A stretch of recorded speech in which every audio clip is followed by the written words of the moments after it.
Okay, episode two. Episode two of what I'm learning as I'm becoming a content creator. I went on Twitter, asked two people that nine times out of 10 they'll respond, and I was pleasantly surprised. Asking about workflow. And what I mean by workflow is when I'm working on something, how do you get from point A to point B?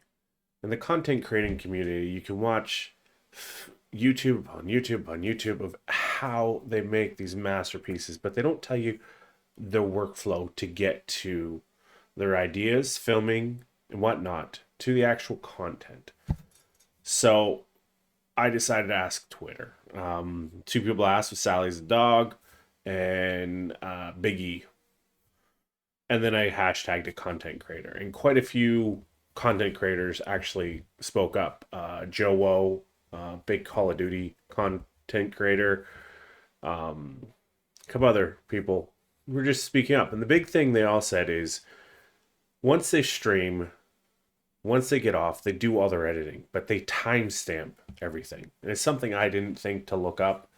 Um, I was at one point writing down timestamps, as you can see. Um, but then I'd always forget. You get into the game, you're just, and I'd forget and get it done. And now I have an idea. So it's something I just got to do.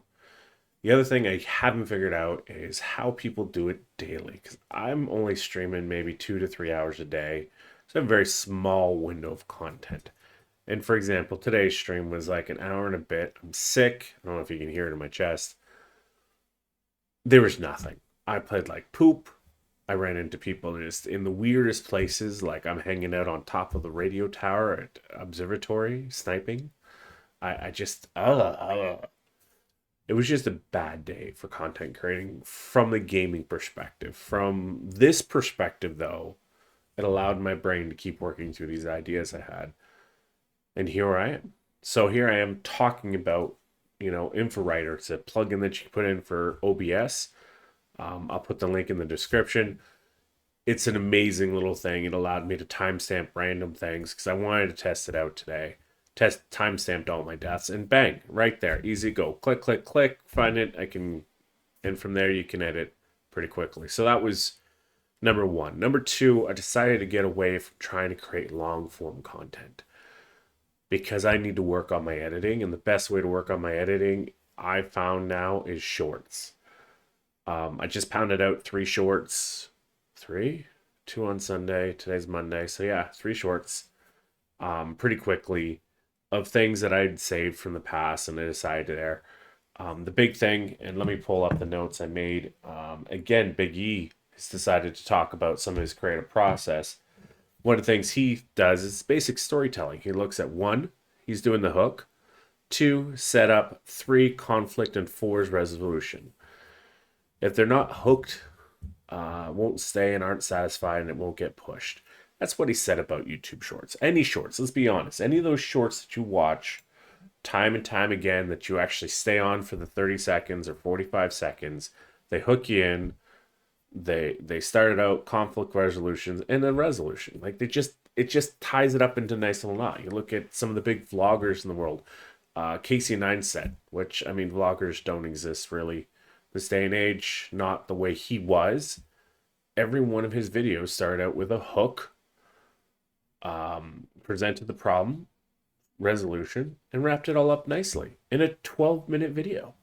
His storytelling ability is just amazing. He just released a video talking about his 800 vlogs. What did he learn? And one thing he did miss is his ability to just focus on something like that. He missed that kind of structure in his life. And I think we all miss that kind of structure in our life, having that routine, which I'm trying to get into with this content creating, and I haven't gotten there yet. So it's made me uneasy to put myself out there. Other thing I've been working on is getting rid of the ums, getting comfortable talking to the camera and slowing down my speech.